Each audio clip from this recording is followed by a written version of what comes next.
8 de la mañana con 43 minutos, 8:43 minutos. Saludamos con nuestro tercer invitado, Marco Terugui, nos acompaña, sociólogo, periodista. Con él vamos a conversar sobre lo que se vive al momento en Argentina, que tendrá que elegir a su nuevo presidente entre Milei y Massa en una segunda vuelta. Las encuestas no atinaron en sus pronósticos y pues Massa obtuvo mucha mayor votación, alrededor de 7 puntos de diferencia sobre Milei, que de acuerdo hasta la última encuesta que yo revisé y que la publicaba Diario El País de España, le daba una amplia ventaja. Finalmente esto no ocurrió. ¿Cómo se encuentra el momento Argentina y cómo explicar estos resultados? Marco, buenos días. Bienvenido. Les saludamos a Alexis Moncayo, quien le habla a Licenia Espinel. Si enciende su micrófono, por favor. ¿Ahora me escuchan? Ahí le escuchamos. Perfecto. Bueno, en primer lugar decir que amaneció más tranquilo de lo que en algunos pronósticos indicaba.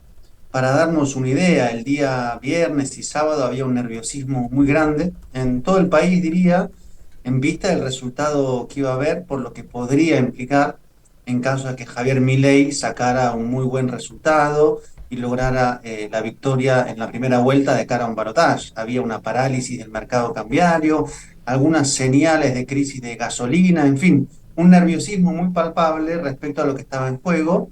Y el resultado efectivamente tomó por sorpresa a la mayoría de los analistas, de las encuestadoras, no porque haya una segunda vuelta, que es lo que planteaban la mayoría, sino porque Sergio Massa, el peronismo, logró más de 6 puntos de diferencia sobre un Javier Milei que sacó casi el mismo resultado que en primera vuelta, es decir, que tuvo una gran dificultad para sumar más votos y tal vez estaría frente a su techo político. Así que hubo anoche un festejo muy grande en las filas del peronismo, de la candidatura de Sergio Massa, una situación de cierta crisis adentro de la candidatura de Milei, que ahora tiene que ver cómo reconstruir estrategia, y finalmente la tercera, Patricia Bullrich, que logró menos votos que en las primarias, lo cual es evidentemente una derrota evidente. Hola Marco, qué gusto saludarte. En el ámbito legislativo las cosas quedan igual, es decir, la unidad convocada por Sergio Massa, por los grupos afines al peronismo, recuperan escaños tanto en la Cámara de Representantes como la de Senadores. ¿Cómo queda también ese escenario? Bueno, hay un resultado interesante de primeras minorías del peronismo y luego hay un mapa en reconfiguración. ¿Por qué digo esto? Porque de aquí en adelante es muy probable que lo que hasta el momento se conocía como Juntos por el Cambio tenga una ruptura, porque tanto del lado de Javier Milei están convocando a sus sectores más radicales como Patricia Bullrich, como del lado de Sergio Massa están convocando a los sectores más moderados. Entonces hoy tenemos una bancada de Juntos por el Cambio que sigue a la del peronismo, pero si se llegara a romper esa coalición, no se sabe muy bien cómo quedaría ese mapa.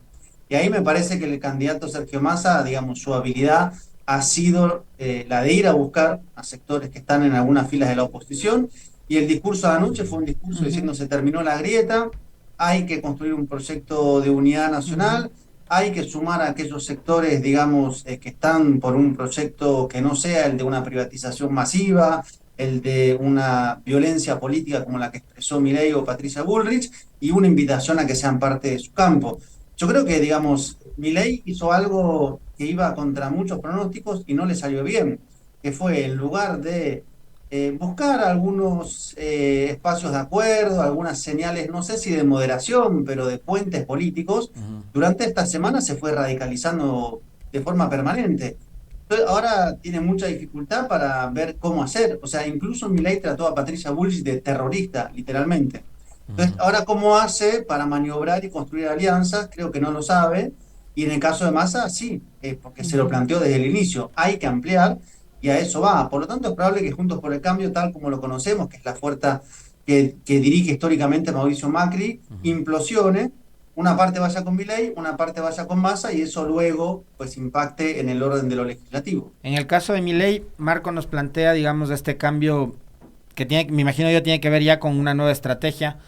Eso incluye el discurso, ¿no? Ayer vimos un Milei ya más moderado, bajando un poco el tono, tratando de ser más conciliador. Ya me imagino que en esta segunda vuelta de cara al balotaje no irá con la motosierra, ¿no? Pero en el caso de Sergio Massa, ¿por dónde pasarían las claves para lograr que esa parcialidad de Juntos por el Cambio, de la votación de Bullrich y de los seguidores de Macri, puedan ver al peronismo como una opción, Marco? ¿Por dónde crees tú que pasaría la estrategia, por dónde debería pasar la estrategia de Massa?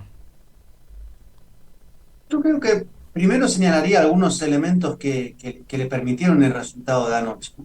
En primer lugar, efectivamente, digamos, yo no sé si diría una campaña de miedo, sino un miedo que provocaron las propuestas de Javier Milei, que, insisto, no moderó en ningún momento ninguna de ellas. Incluso en el cierre de campaña, su, entre comillas, prócer ideológico, porque así lo llama, habló de cortar relaciones con el Vaticano. Quiero decir, había ahí una serie de señales que evidentemente hubo anticuerpos que se activaron, y en el caso de Patricia Bullrich, porque su discurso era centralmente de terminar, como decía ella, para siempre con el kirchnerismo. Entonces hubo un factor del miedo que no le quiten los derechos a la gente que operó ahí.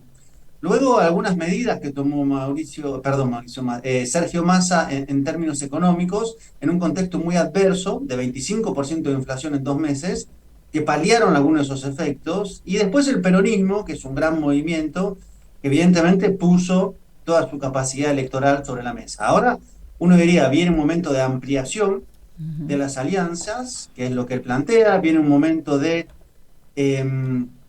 intentar, digamos, afinar cómo sería el proyecto de un gobierno de Sergio Massa, que anoche habló casi como un presidente electo, con un discurso muy centrado. Ajá. Y ¿no? Marco, allí en el de... discurso a mí me llamó la atención, perdón que le interrumpa ahí, que no mencionó en ningún momento ni a Fernández, ni a Cristina Fernández, ni al presidente en funciones.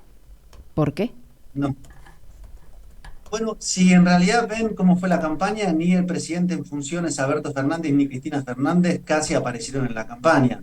Alberto Fernández, me atrevería a decir, porque tiene una imagen negativa muy elevada y por lo tanto su presencia no sería una fuente de atracción de votos. Y en el caso de Cristina, si quiero pensar de la mejor manera, porque por ejemplo Patricia Bullrich, todo su discurso era antikirchnerista, o sea, contra Cristina Fernández. Al quitarle su adversario político, de alguna manera uno diría, Patricia Bullrich pegaba en el aire, porque peleaba contra una figura que no estaba en el centro de la escena. Y Massa lo que hace es reconfigurar. Dice, yo no soy el kirchnerismo, tengo elementos de esa fuerza política dentro de la coalición que yo conduzco, pero yo soy otra cosa.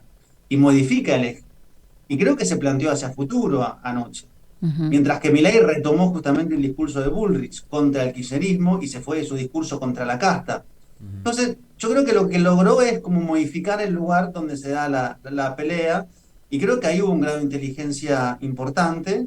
Y después, bueno, hay que tomar algunos elementos en cuenta, como el peronismo, que es una gran maquinaria, que tiene partido político, que tiene dispositivos territoriales, que tiene sindicatos, que tiene movimientos sociales. O sea, quiero decir que si todo eso se pone de conjunto para un objetivo, tiene una capacidad muy importante, por lo menos para levantar un techo. O sea, logró 3 millones de votos más Massa anoche de las primarias hace 2 meses.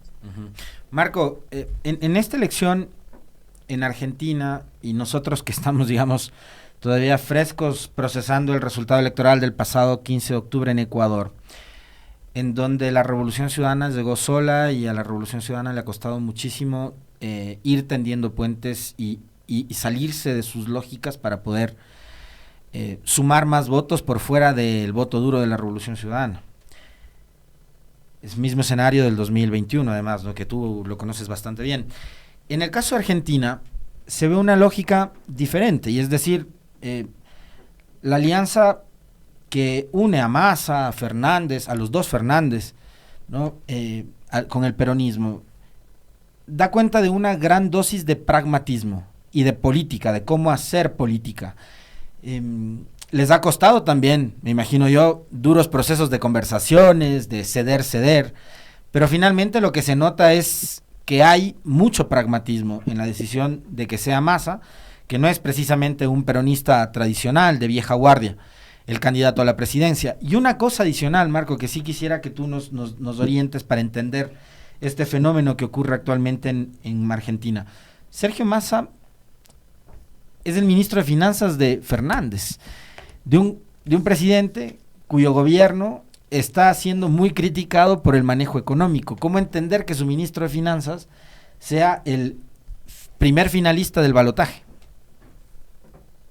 Bueno, creo que esa pregunta se la hacen con desazón y cierto nivel de tragedia en las filas de la oposición y Ujú, con cierto nivel de asombro y optimismo en las filas del peronismo, digamos. Efectivamente, Sergio Massa, ujú, si uno ve variables como la inflación o la devaluación en los últimos tiempos, ha sido realmente muy fuerte. Yo creo que ha dicho algunas cosas importantes. Ha planteado, por ejemplo, que la devaluación ha sido por una presión y obligación del Fondo Monetario Internacional y ha planteado ahí una suerte de construcción de un adversario muy claro que, digamos, impide una recuperación de la economía argentina. Creo que ha tomado medidas importantes en las últimas semanas, quitó el impuesto a la ganancia para aquellos trabajadores beneficiando a 800.000 que cobraban salarios que hasta ese momento pagaban un impuesto, ujú. planteó una devolución del IVA sobre alimentos de la canasta básica, quiero decir, algunas medidas paliativas que además le dieron iniciativa política, porque tal vez el gobierno de Alberto Fernández lo que venía era como en un grado de dificultad para gobernar, o sea, una suerte de impotencia que se traducía en que no había medidas. En este caso hay una conducción y el peronismo necesita conducción, la política necesita conducción y en este caso es un político en el sentido más clásico de la palabra político que Ujú. tiene una capacidad evidentemente muy fuerte de maniobrar y después agregaría dos cosas. En primer lugar, que entendió que había que dar una disputa en el territorio digital, mediático, muy importante, que es un territorio que hay que meterse y hay una campaña muy interesante en ese sentido. Y luego que planteó, y esto me parece que es un poco un atributo del peronismo, una política de alianzas que está en pleno desarrollo para desconcierto de la oposición.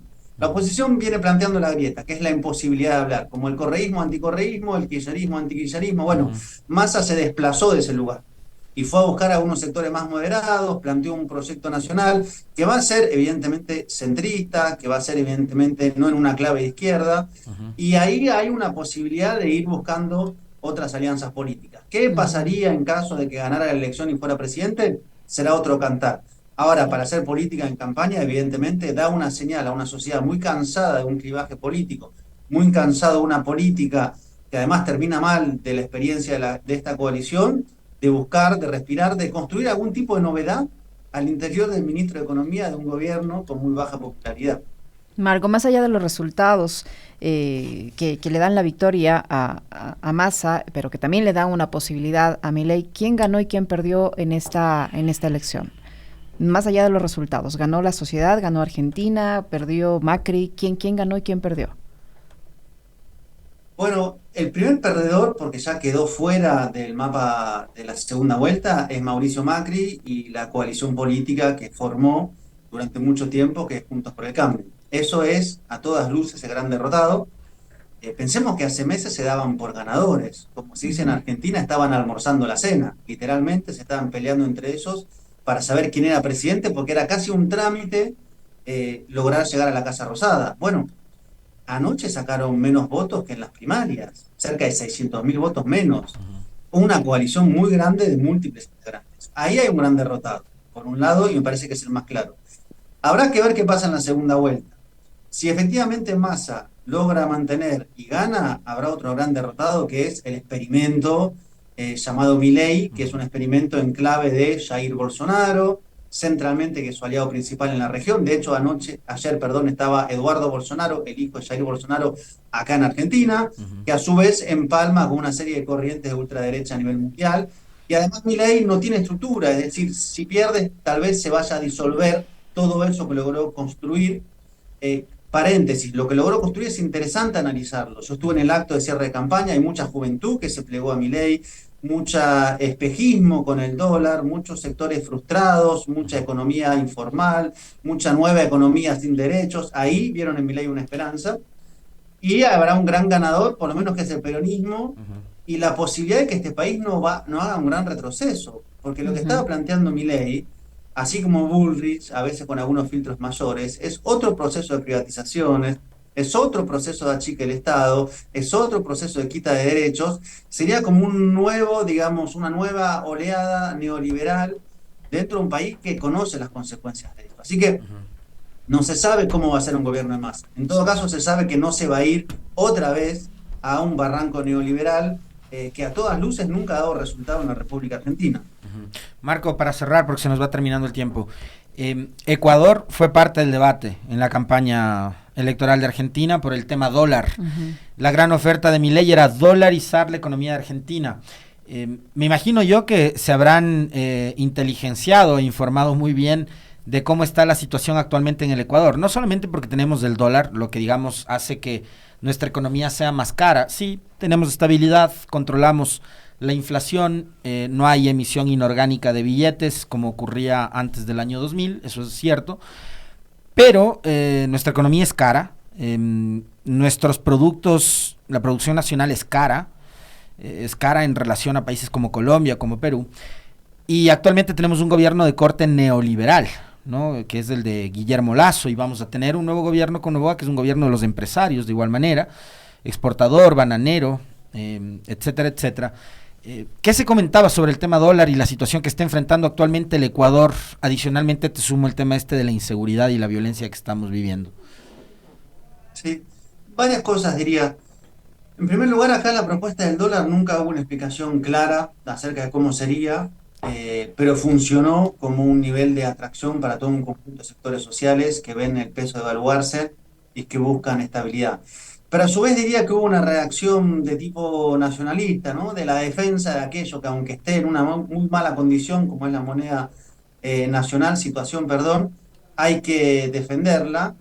Y después en estos días aparecieron notas de color, ¿no? Pero algunos memes que suelen ser a veces unas buenas síntesis los debates, porque Milei decía, bueno, dolarizamos hoy y en 25 años somos Alemania, y el meme era, bueno, Ecuador dolarizó hace casi 25 años y evidentemente no son Alemania, porque dolarizar no te lleva a ningún futuro idílico, y al contrario, se instaló mucho, por ejemplo, el debate sobre relación entre dolarización de un país y avance de economías del narcotráfico, por ejemplo, y cómo eso permite que haya un crecimiento y una ganancia particular para esos sectores. Así que creo que ahí también hubo una suerte de reacción, no sé si soberanista, pero por lo menos de no ir hacia ahí, e incluso diría que sectores del empresariado argentino, que uno ve en muchos casos más cerca de Massa que de Milei, optaron por no ir hacia ahí, hacia una dolarización absolutamente infundada, primero que no está conversada con Estados Unidos, que es, digamos, quien debería dar los dólares necesarios para una situación de esta naturaleza económica. Así que creo que ahí entró mucho el debate sobre Ecuador, y evidentemente no fue para poner un ejemplo positivo, porque de hecho Milei no tomaba el caso de Ecuador como bandera de su tan frágil explicación de la dolarización. Interesante, Marco, muchísimas gracias. Vamos a estar pendientes de lo que ocurra en la segunda vuelta. Estaremos nuevamente conversando. Muchísimas gracias. Marco, un abrazo. Gracias. Marco Terugui, sociólogo y periodista, conversando sobre los resultados de las elecciones en Argentina.